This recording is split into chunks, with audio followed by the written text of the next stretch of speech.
Hello and welcome to the virtual conference for the Worcestershire Local Enterprise Partnership. This session's focused on connectivity, both physical and digital, and the connectivity piece is really important for the 2040 vision that we've got here at the Local Enterprise Partnership.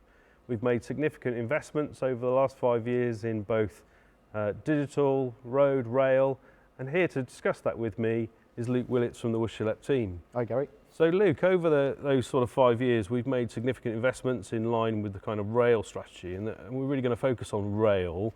But over the last 12 months, what have we seen in the county? Yeah, huge strides, Gary. Last 12 months in particular, probably the two flagship projects that I'd mention would be obviously Worcestershire Parkway Station, the first kind of new rail station that's opened in the county for years.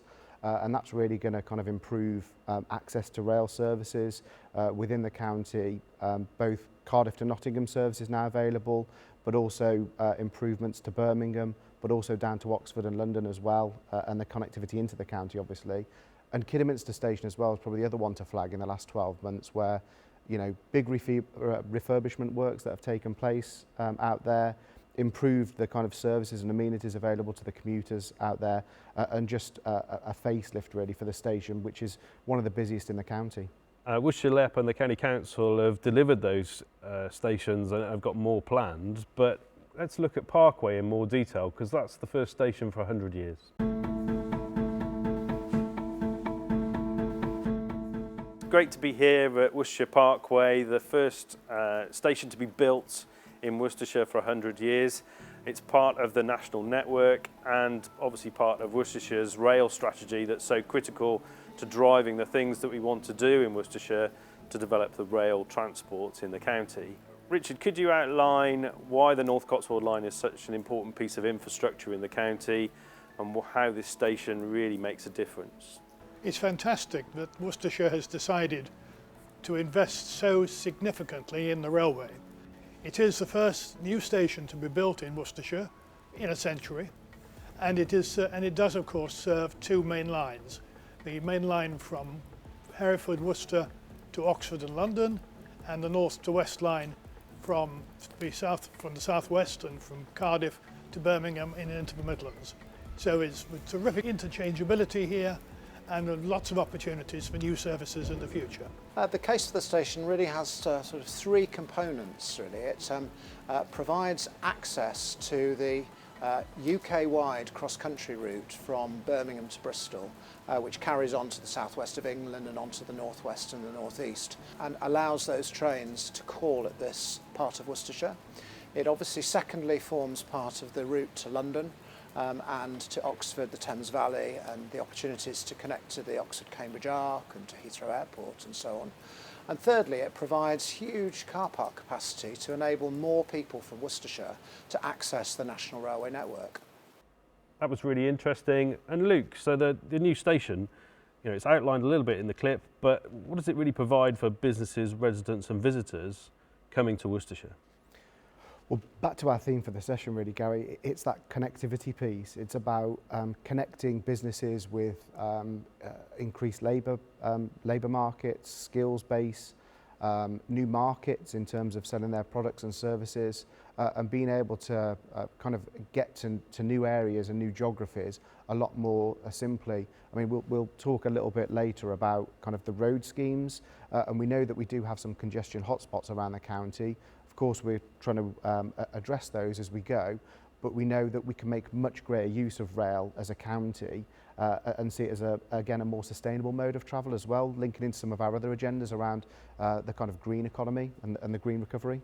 Yeah, and certainly, rail does play that part about moving people, but you kind of outlined there something about our sort of low carbon and energy strategy. How does rail feature in that as well? Well, last year we launched the county's energy strategy. An ambitious document sets out some clear objectives for what we want to do there. One of the objectives is around reducing the carbon emissions across the county, and so we see kind of shifting modes of travel as one way to do that. but also, you know, as a county, we've typically been a big importer of energy from outside of the county, so we want to kind of renew and regenerate electricity within the county as well. So we see rail really and shifting and making more use of rail and the assets that we've got across the county as part of that strategy. Okay, and the Getting Building Fund, which was announced this summer, does that continue this kind of investment in the rail within Worcestershire? Yeah, absolutely. So the LEP board very keen that we had a kind of a balanced programme of investment, but that goes kind of geographically, but also in terms of some of the key economic issues that we're trying to address. So from a rail point of view, there are a couple of projects that the Getting Building Fund will support. One of them is in Redditch. We kind of badged it the Redditch Transport Interchange. So people that are familiar with that part of the county will know that the station sits alongside the Kingfisher Shopping Centre. There's a lot of the bus services that use there. So kind of seeing that more as a public transport hub and kind of transforming that part of the city. So some of the investment will go towards working up the business case for that and kind of land acquisition around that to kind of make that happen. And it's a similar story in a sense around Worcester and the Shrub Hill Quarter. So, you know, that's an area of the city which, you know, needs to be regenerated, would benefit from regeneration, and it's kind of making that railway station linking better to the city and making better use of the land that sits around it. So again, the money from the LEP will be invested to help with land acquisition to make that a reality, and obviously some of the technical business case work that needs to be done as well. Yeah, and both of those schemes really feature in both Redditch's town centre plan, master plan, and the Worcester City master plan, both led by the districts, which again, really important that those partners are engaged, involved in. Absolutely. Right, thank you very much. That's been really helpful in terms of understanding the rail investment over this period, and really sets that kind of connectivity of Worcestershire, not just regionally, but also nationally down to London, Birmingham, Bristol, and further afield. So this session of the virtual conference is focused on physical connectivity and with a particular focus on road. Both the Local Enterprise Partnership and the County Council have made significant investment over the last 5 years to really make an impact on the level of congestion and the movement around the county. And with me for this session, I've got Rachel Hill from the County Council, Luke Willetts from the LEP team, and Brian Simpson from Marshals of Evesham. So, Rachel, we've sort of talked about rail already, but when we look at road, we've really made some significant investments, and those are continuing into this year. Would you like to give us a feel for the investments that we're making and across the county? Thank you, Gary. Before I talk about a couple of specific schemes, if I could just pay testament really to our contractors, our teams, our partners for all of their work during this last year in particular, which has been quite a challenging year, both in terms of flood events and the ongoing pandemic. So I would like to just pay testament to everybody and their work on that. I guess there's a number of schemes where we're currently well into the delivery phase. So there's Pershore infrastructure improvements, A38 in Bromsgrove, Southern Link Road and Churchfields, along with many, many more. Yeah, and give us a feel for the detail that's going on, particularly at, say, Southern Link Road, where that's been quite a big operation and we're into the last phase. We are, Gary. So Southern Link Road is a scheme that is focused on dualling from the M5 Junction 7 all the way through to Powick Roundabout. We've completed the dualling between the Whittington Roundabout and the Ketch, and that's included a number of quite big structural pieces of work as well. The extension of the rail bridge there, a farmers' accommodation bridge, as well as the Crookbarrow Way footbridge, which is a very well used and popular footbridge. We are also installing another bridge further on that stretch. But I guess the big piece of work, which is probably the biggest piece of road infrastructure work for many, many, many years, is also known as Carrington Bridge, the dualling of Carrington Bridge, which is the construction of a parallel structure between the Ketch Roundabout and Powick Roundabout. And that's progressing really, really well. And watch this space, some really good milestones coming up in coming months. And if we go into the north of the county, the A38 is equally seeing that kind of phases of work starting as well. It has. So it saw completion of some junction improvements around Barley Mow Lane last year, and now moving into improvements around two of the motorway junctions on the M42 and the M5. And those improve journey time reliability, which I'm sure we'll talk a bit more about. So improve congestion, as well as improving that connectivity for residents and businesses. Okay, and Pershore in the south? So moving back down to the south of the county, so in Pershore, we started the Pershore Infrastructure Improvement Scheme. So it's a series of projects within an overall programme last year, about this time last year actually, and the works around the Pinvin junction, so improving the junction, improving the flow and the capacity at that junction. They're due to complete this winter. And we are very, very shortly, subject to some ecology works, very shortly due to commence the work on the link road, linking the Keytech Business Park with the highways infrastructure. And then back to Kidderminster, you've completed the work at Churchfields, so that one's done and open. Churchfields is nearly there. So the link road element. Again, it's a series of works there. So some of it is open and operational, which is really, really good. The scheme in its entirety will complete over this winter as well. And we've made really good progress, especially recognising that a number of our sites were temporarily closed down. We've recovered quite a lot of that time, and we'll see the completion of that this winter. Okay, and Luke, if I come to you, sort of what's the LEP's role been in these road schemes? So what we've done is we've worked with partners and stakeholders really to kind of engage with businesses and to understand what some of the key congestion points are around the county, and working with key partners to understand how do we build the business cases to attract investment for those, and to work with government to kind of pitch for that funding. One of the things that we did earlier on in the summer was that government made all LEPs aware that there was funding available nationally for kind of capital-ready schemes, recognising that they wanted to stimulate the economy in the wake of the pandemic. And so again, we went out to stakeholders, we went out to partners to understand what are those schemes that are kind of in the pipeline that are ready to go, and kind of there to kind of address a need across the county. So we've got some really good examples of projects which are just coming off the stocks now that have gained investment and will be delivered over the next kind of 12, 18 months or so. Okay. And Brian, coming to you, if you give us a feel for Marshall Evesham, how sort of big are the business, how many vehicles have you got, and how many staff do you employ? We employ 50 to 60 staff depending on times of year. We run generally 40 vehicles, articulated and rigid vehicles around the county. Whilst we appreciate all this roadworks and whatever will be fantastic when it's all completed, the last sort of 12, 18 months have been quite major hold-ups and delays, which sounds like we're moaning, which obviously at some point will all become better, I'd imagine. Yeah, and what's been the impact during the sort of COVID period as well on the business? Well, to be perfectly honest, we've seen quite an upturn in business. We've been extremely busy, but we're not the trend probably. We've been lucky. We've got some contracts that have survived the pandemic.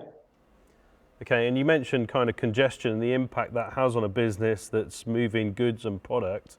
What do you think that costs you per year? Unfortunately, because we're sort of based on the Pinvin area, Malvern and M5, M6 junction, we've sort of had quite a big impact over the last 2 years with roadworks on the M6, junction 6, on the M5, sorry, and that has slowed us down quite a lot. People don't sort of realise that all the time we're sort of sat still, it's costing money, that's the problem. And delays in delivery, booking times and whatever, we get delayed for half an hour, 40 minutes, we can be into thousands of pounds just in fines alone. And Luke, coming back to you, that's why these sort of investments are really important to kind of move the economy and keep Worcestershire moving. Absolutely. I mean, when the board kind of made their final decisions around where the money should be invested. They were really keen that we had a balanced programme. So, you know, digital connectivity, which I know we'll talk about in another session, is really important to the county. But the physical connectivity is not just about kind of road schemes, that there are rail schemes there that we've talked about, but also active travel corridors as well, and recognising that we want to get more sustainable modes of travel in operation across the county as well. So we've got some interesting schemes coming up there around the Key Pax Bridge in Worcester, and kind of aligning with some of the city centres master plans and what they're trying to do there as well. And Rachel, how does the county sort of factor in these kind of road schemes, you know, in terms of how much of a priority is solving the congestion problem that Brian outlined? So we know through talking to businesses like Brian's, talking to local residents and other stakeholders, that congestion has a huge impact. And so congestion schemes are very much at the heart, and reducing congestion is very much at the heart of most of our highways development schemes, actually. And that's not just about reducing the journey times. It's actually also about improving journey time reliability. That is equally as important as reducing the journey times themselves. We've got a number of schemes, and Luke's alluded to a couple of them.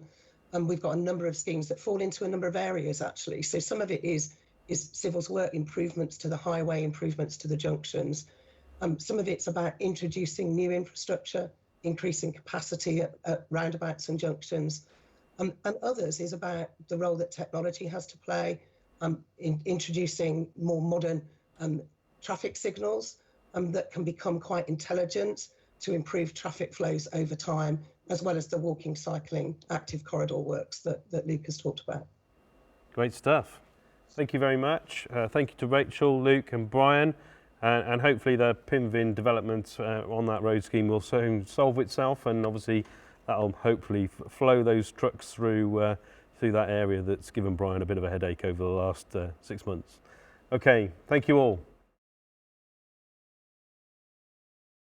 So we're moving on to this section on infrastructure, looking at flooding, which has affected Worcestershire in terms of a whole host of previous events, but what we're starting to see is that become more frequent. Joining me is Dave Throop from the Environment Agency. Welcome, Dave. In terms of the first question that you probably address is, how do you think, you know, kind of those flooding events have started to affect Worcestershire in a greater impact? I mean, Worcestershire always had a long history of flooding. It's partly a result of the main rivers that we've got. You know, we've got a great river network, which is a fantastic natural asset, but they all join up in Worcestershire. So you've got the main river, Severn, and then the Team and the Avon. And we always have seen big flows on those rivers. But in recent years, you know, climate change is driving a fair bit of this. We're seeing bigger rainfall events. We're seeing extremely high river levels. You know, things that we would only have seen sort of once in a generation previously seem to be happening much more regularly now. And going forward, you know, we fully expect to see a lot more of this. We're talking about climate change will result in potentially 60% more rainfall in winter. So what we're seeing now is just a taste of what's coming. So that's what we need to be preparing for. And in terms of then economic impact of flooding, we've seen obviously of those businesses who are close to those river levels, but also it's getting a bit more unpredictable about where the flooding strikes and when. Yeah, absolutely. Flooding obviously doesn't just come from the rivers itself. That's the most obvious cause, but there's an awful lot what we call surface water flooding, which is just runoff, really. And as we get these more intense rainfall events, like we saw over the summer with some fantastic heavy thunderstorms, you know, you can be living on the side of a hill and you can still flood very extensively, which again we're seeing more and more of it. So, you know, we've done quite a bit of work with the LEP on this. In terms of mapping some of these high-risk areas. And the highest risk areas aren't necessarily the ones that are by rivers. You know, there are a number of very valuable industrial estates, the likes of Bromsgrove, Redditch, where we've identified that there is a real significant risk of significant flooding in future. And so in order to try and combat that, I mean, flood alleviation is one solution, and working with our county council and the district councils, we've obviously invested in a whole host of projects. Give us a feel for some of the projects that the Environment Agency as well have kind of worked with us to kind of hopefully solve some of those kind of hard hit areas. Worcestershire has done extremely well from inward investment on flood defences since the big floods of 2000. Really, it's the best part of £50 million that we've invested in the Environment Agency on projects right up and down the county, and those are protecting probably 1,400 homes and businesses. Virtually every time you get a significant flood, and that makes a massive difference. If you think of the floods that we had in February, unfortunately, there were 200-300 places flooded in Worcestershire. That figure would have been many, many times more than that if it wasn't for the flood defences. And it isn't just the obvious ones like Bewdley and like Upton. There's a lot of work gone into protecting infrastructure as well, and that's where the LEP and particularly the county council have been instrumental in investing significant amounts of money on some of the large road schemes, the large drainage schemes, which also play their part in minimising some of the impacts of flooding. And as I say, it was hard enough managing those flood events in February. If it weren't for the investment that we've had over the last 20, 30 years, it would have been verging on the catastrophic, really. And certainly we sort of continue to invest through the Getting Building funds into Tembury. So just when you think you've done the flood alleviation project in a sort of town that obviously has been hard hit in the past, it means that at the moment the answer is to kind of keep the economy moving and keep people moving, but that takes continual investment. It does indeed, and Tembury's been a big problem for many, many years. We tried to do a scheme there after the devastating floods of 2007, but it's a very complicated and expensive scheme, and it doesn't actually protect that many homes and businesses. So it was always very difficult to make it stack up financially. So the fact that government now have put in an extra 4.9 million to enable that scheme to progress is fantastic news, because Tembury does get a real bashing, and it's flooded very badly 3 times in the last 10 years or so. So it will be absolutely fantastic to get Tembury a permanent flood scheme. And the Environment Agency looks at these sort of trends and really takes into account that climate change. Sort of looking forward, do you think we're kind of just managing the process, or is it manageable? It's going to be very, very difficult. In February, virtually all of our flood defences all the way along the River Severn were within about 20 centimetres of overtopping. And then if you put climate change on top of that, then the future does look very uncertain, and we need to be getting used to these flooded events. We need to be investing further in flood defences. And it's also about catchment management. It's not just about building walls. It's the way that we manage the land as well, increasingly, so that we can, knock the peak off some of these very large flood events and slow the flow further up the catchment. And of course, there's the counter to it as well. That climate change is highly likely to mean much, much drier periods as well. So water resources going forward, have businesses got enough water to manage in the future, particularly those in agriculture that rely on it. There are a lot of uncertainties ahead, and we need to be planning for that now, not for it to hit us in the face like a rake in 5 years, 10 years' time. And certainly some of the partners are coming together to look at that kind of whole river kind of catchment area, from both too much water and too little.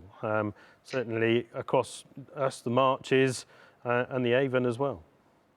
Yeah, the River Severn Partnership is really leading the way here nationally. It's the first time I think really that this has been looked at, looking at the whole economic impacts of a river system. And the River Severn obviously is a very, very big river system. So, there's a whole range of partners right across the board having a look at what we can do, what we need to be planning for.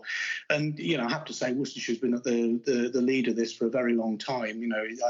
I think we do get it, partly because we do get an awful lot of flooding, but you can make that connect between what I call environmental infrastructure and the economy. It is really important that we manage it sustainably. Thank you, Dave. certainly that session, and we'll really link into our next session around heat networks, but also into the future of the economy and how not necessarily flooding, but certainly climate change plays into the future of the economy and our 2040 vision. We're certainly keen to get your feedback and any questions that you've got on this topic, and certainly the partners that operate within the LEP are keen to work together to really not necessarily mitigate, but also how do we kind of plan for the longer term. Welcome to this session that's going to focus on the game changer sites, which are the key employment sites in Worcestershire. We're really going to look at Malvern Hill Science Park because that is a key site within the county. Again, I've got Luke here with me, and I've got Chris, who chairs the Malvern Hill Science Park. So, Chris, could you give us a bit about Malvern Hill Science Park and how it's developed over the past 20 years? Hi, Gary. I mean, the Science Park's been on a fantastic journey. Effectively, from 1999, we've seen it grow from a very, very early sort of phase one activity, fairly small businesses, a nice cluster of entrepreneurs, a kind of connection to Kinetic as it was privatised, and then into much bigger and better things, really. So we've seen more businesses come to the park, new entrepreneurs join. As Kinetic was privatised, effectively different businesses joined, so they weren't just sort of people that spun out of the Kinetic environment, so life sciences, cyber, those sorts of things, right through to building a great grow-on space for UTC, now part of sort of the conglomerate with Raytheon, which is something that came out of software that came from Kinetic, but then turned into a large employer in Malvern. And then I think with Malvern Hills District Council and the Worcester County Council and the Chamber, really as great sort of supporters of the Science Park. We've seen it blossom with the recent Phase 5 and the opportunities that it really holds for the future. Yeah, and the Science Park and Malvern's reputation, I mean, it's got a long history that goes back in terms of radar, but how does that help attract those businesses? Malvern's been at the heart of sort of science and innovation since 1942. So that's kind of inbred to sort of the capabilities, the people, the ethos of the place, really. You've got people whose children go to school there. All of that attracts both people to stay in the environment and do great sort of innovation engineering type jobs, science type jobs, but also it attracts other people because there's a real skill base there. So there's that quite a cluster, quite a reputation, quite a kind of distinction, really, that allows that sort of thing to sort of shine in the neighbourhood and in the region. And obviously we've got some land that we're developing that the partners bought off Kinetic, actually. But within that, we've also got Beta-Den that's emerging and coming on as a new technology accelerator. How does all that kind of fit into the kind of longer term vision for the site? Well, Gary, as you know, I've only just become the chairman, so we haven't quite got our plan completely in place yet. But I mean, Beta-Den is brilliant. It's something really where we haven't had that technology accelerator activity in the park to date. There have been sort of turbulent times. You remember the last crisis, really, in 2008, and the financial crisis. So the park's really grown from that sort of base and really got into a period of stability. And now it's to springboard itself forward with Beta-Den. So Beta-Den brings vibrancy, it brings new ideas, it brings new technologies, it brings a new set of entrepreneurs. It attracts people from both within the county and from without the county as well to join that scientific and engineering base. And it really kind of creates more of a kind of a marketing environment as well as great new jobs. I mean, you're talking about people looking at drone technologies, blockchain technologies, really sort of current activities and current technologies that we need to see blossom within the region and for the nation, really. Yeah, and certainly something within the conference that we're looking at is the kind of future economy. But Luke, coming to you, the 5G testbed's been hosted there as well. What has the Getting Building Fund and sort of the LEP's and the County Council's investment and the District Council's investment done over this kind of last 3 to 5 years? Well, it's really interesting. I mean, as a LEP, we always pride ourselves on kind of making investment decisions that are backed up by robust evidence and data. And what we've seen as a county in terms of the economy, that cyber security and technology firms kind of play a key role in terms of the future growth for the economy of Worcestershire. And so Malvern is an area where we have a good concentration of those types of companies. And so we're keen as a LEP to invest in the science park. It's got some really grand ambitions really in terms of becoming a European scale technology park of the future. And so the Get and Building Fund will help kind of develop the next iteration of development for the park. It will deliver a kind of a hub building and increase some of the conference facilities, the meeting facilities for the park to kind of future-proof it really and kind of help it grow with those ambitions that we've got. Okay, and how do you think the Malvern Hill Science Park sits in that sort of region that is Gloucestershire, Herefordshire and Worcestershire? Yeah, really important point. We know that businesses just stop at boundaries, and so there are a cluster of businesses, both in the cyber and security kind of sectors, that span into Gloucestershire, that span into Herefordshire, and we've done some work and some collaboration with LEPs covering those geographies to understand what could we do more on that kind of bigger footprint and kind of attract more skills and talent to the area and deliver a better offer really for businesses that want to base themselves there.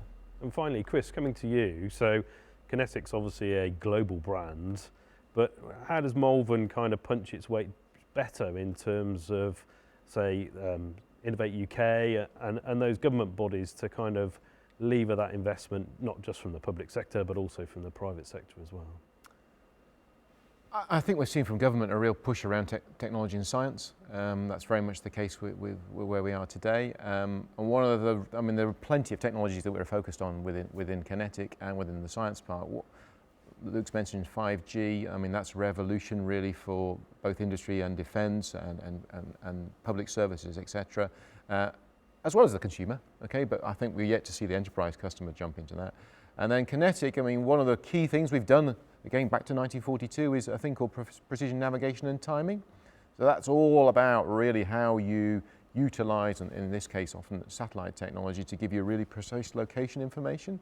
So combine that with technologies like 5G, like drones and those sorts of things, and the things we're developing, there's a real opportunity for the UK and therefore the region to sort of develop technologies that you look in smart cities, you look in smart logistics, smart healthcare, and that combination of that precision navigation and timing, which is critical to every bit of our daily lives really, and then 5G communications. And I really kind of think about that we've already looked at the sort of Industry 4.0, but there's quite a lot of capability there that I think if we just get a little bit of a light shone on it, we can go even faster. Yeah, and certainly this site is a critical one when it can position Worcestershire and this region nationally to be that kind of leader and the place that has the reputation to bring in those new technologies. Thank you both. Certainly looking forward to the future, and we'll pick this up again in the session that really focuses on the future economy. Thank you.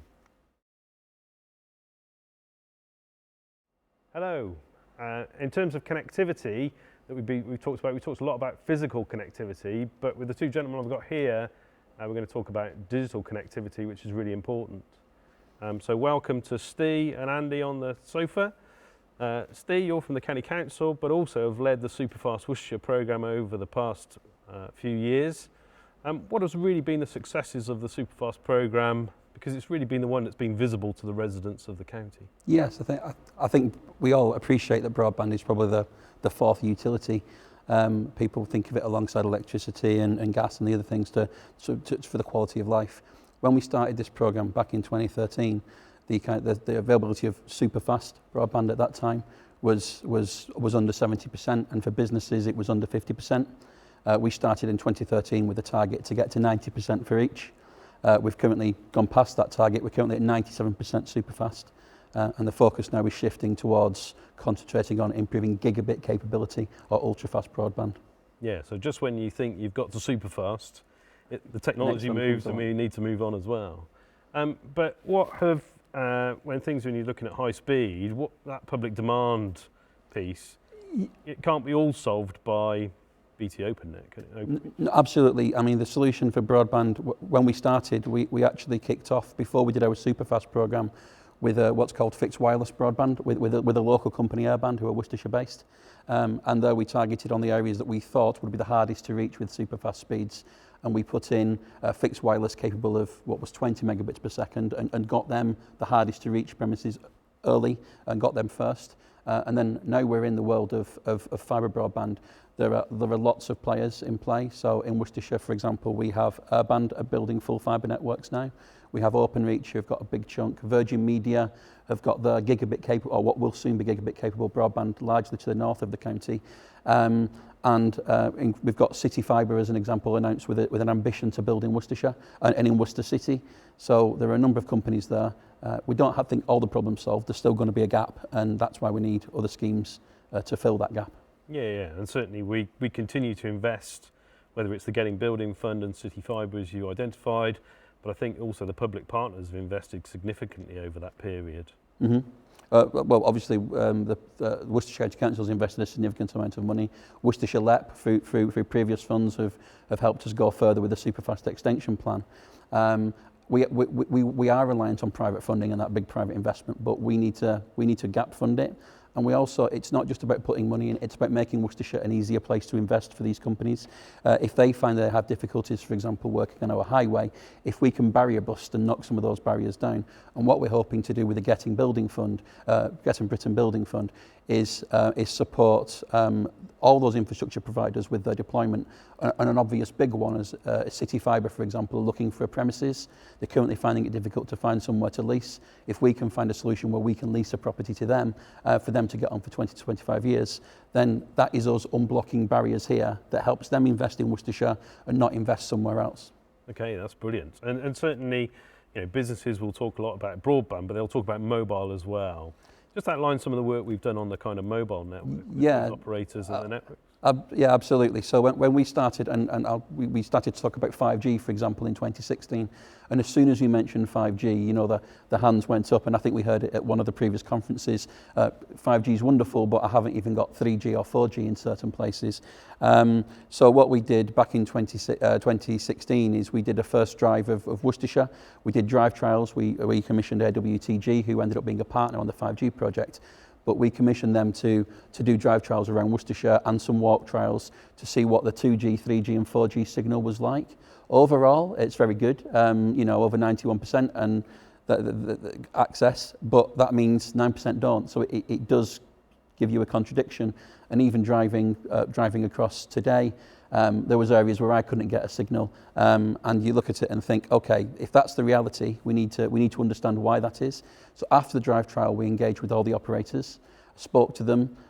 They were very receptive to what we'd found. Some of them made little tweaks. Some of them said, actually, we now need to invest in a new mast, and that's since happened.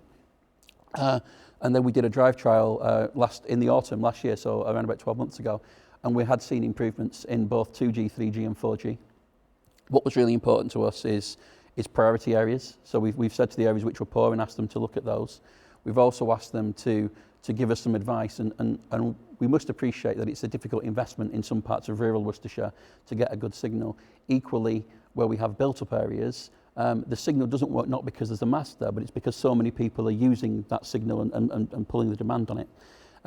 So what we've seen is that the operators can respond to what we do. But equally, it's making sure that yourself, people are taking voice calls now. You need to make sure you've got your latest, a decent handset that can take 4G. You need to make sure you switch on to what's called voice over LTE, which is voice over 4G, which will really help your signal because 4G is available more now than you see 2G and 3G. So it's also about people using their devices and having the settings right to make sure they can best connect to that network that's there. And those are really important points, particularly you've got to kind of do your own bit as well, and I think that will apply to kind of broadband, Wi-Fi, and all those bits. Yeah, and if absolutely, Gary, and if you're a business, it's important that you think about your in-building solutions as well. So if you're a cafe, can you put a 4G aerial, for example, on the outside of your property that will bring the signal in for you, and that will help. Or you can switch your phone to be working over your Wi-Fi network in your building. So businesses need to think about that, and again, they're in-building solutions, because if you've got lots of staff who are sat at a local base expecting to use a mobile phone, if you can help them do that, it helps that experience and helps your business too. And certainly that investment and that kind of plan and that strategy that we've had since 2013, going into the COVID era, has really meant that we've got that back infrastructure that's really been tested probably like we never thought. Yeah, from my perspective, had COVID happened 2 years ago, without the investment that Worcestershire LEP, Worcestershire County Council and central government have made in broadband, it would have been a far different story. I appreciate people have still had some difficulties, but I think it's been a lot better than it could have been. And it's certainly, you wouldn't have been able to stay home and stay safe watch your Netflix, work from home, children being educated from home. It would have been a different story even just 2 years ago. So I think that investment has already started to pay dividends and improve people's quality of life. That's big credit to you and the team. I mean, if we now come to 5G, which is the bit that I suppose we've really got the reputation for in terms of the test bed, I suppose we need to get some myths out of the way, you know, the 5G and the health issues, 5G and the kind of, you know, created COVID and all those kind of myths that I think are out there about 5G. What's the sort of line that you have, because you get plenty of requests in terms of those concerns? Yeah, we do, and I mean, from my perspective, I've been looking at 5G since 2016, thinking about the opportunities that it creates. I've also therefore been looking at some of the concerns that are around it. It's very true that every G has had complaints made about it. In the past, this time I think what's different is social media, and there's a whole campaign behind the kind of increasing amount for people looking for the argument on the other side and believing in conspiracies. In terms of 5G from a technical background, I've listened to people far more intelligent than I. It's not difficult, and you know that. But in terms of where they are, the argument has been far more convincing for me from those people telling me that 5G is safe. I've looked at that, and if I refer back to kind of Public Health England's guidelines on it, it's with 5G, yes, there is an increased number of radio waves out there, but we see no danger to public health. I could talk to you about you know, whether or not 5G. The fact is, it's non-ionizing radiation, so it doesn't carry the level of energy to be dangerous to public health. And as I say, I think what's really dangerous. I may have smiled when you mentioned the link to coronavirus, but that sort of split the kind of anti-5G campaigners camp massively. Some of them then they were arguing amongst themselves. But whilst it's slightly amusing to see that at one level, I also think it's quite dangerous, because what that created is people listened to that noise, and you had people attacking masts and setting fire to masts, and that puts engineers in danger. You also have people thinking, oh, the fibre build is about that, and engineers have been attacked and threatened on the street for putting fibre in the ground, and they're the kind of things that you really don't want to see. And even in Liverpool, somebody climbed up a telephone mast, cut a live wire and just left it hanging, and that's a far more immediate threat to somebody's life than whether or not 5G is dangerous. Yeah, so these are the kind of... It's interesting as well that many of the attacks that people were attacking were actually on 4G infrastructure, and then the same people were contacting saying, I've got no mobile phone signal. Well, you won't have, because you've just, you know, chopped it off. It's very hard to look at a mast and decide whether it's 4G or 5G. In fact, it's more likely just 4G, but increasingly it'll be 4G and 5G. Yeah. And 4G, sorry Gary, I was just going to say 4G is, some of those masts were serving hospitals as an example, and again that's a more immediate threat.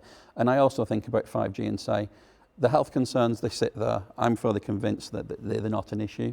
But then when you look at the benefits that 5G can bring in terms of the economy, but also health and social care applications, you know, how can we improve connectivity in rural areas to help those people, help the county council and the health service deliver services, but also just improve that quality of life and improve services.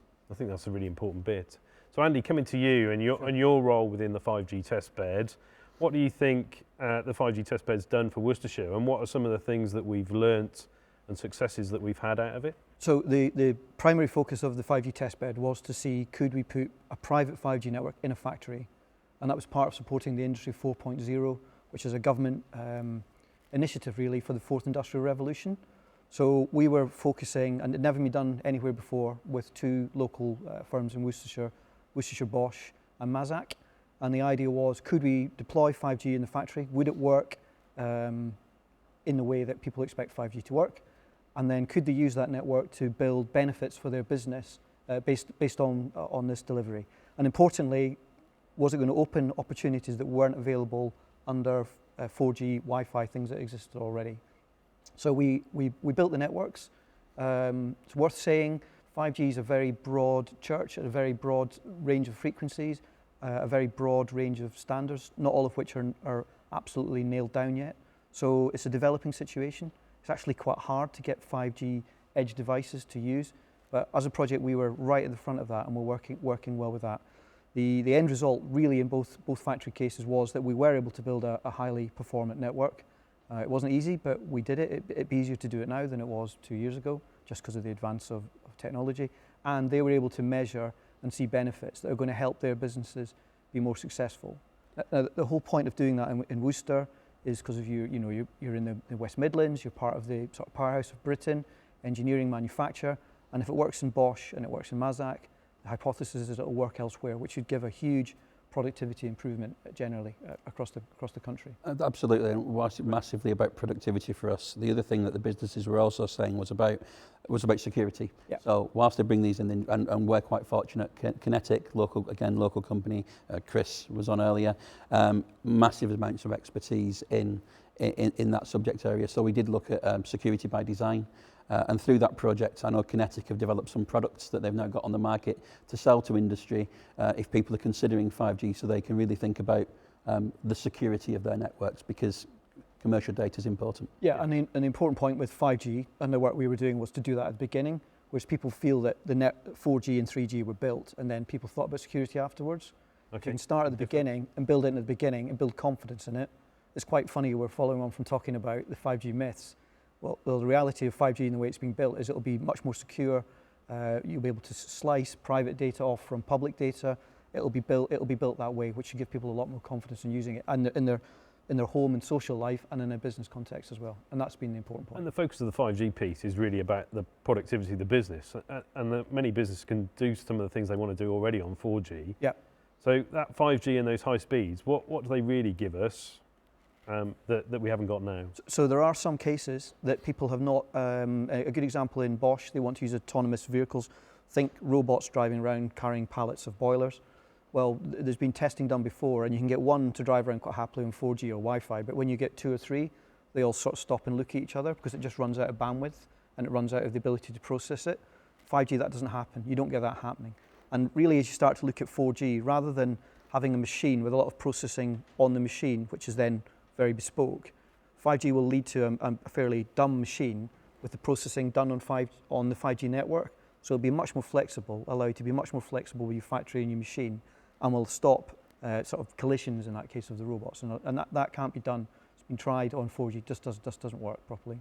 And obviously some of our companies have also been testing Wi-Fi to monitor and reduce their kind of energy output. Yeah. And that really plays in again as the different ways you can use. It does. And then you start to think about what starts to be called HETnet, heterogeneous networks, where you've got 5G, Wi-Fi, these sort of networks all cooperating together, so you don't have to constantly log on as you go from one to another. You get a seamless network all the way through the factory and all the way through the business. And it's not all done yet, Gary, and there's no killer app, but we're working on it and we're getting there. Yeah.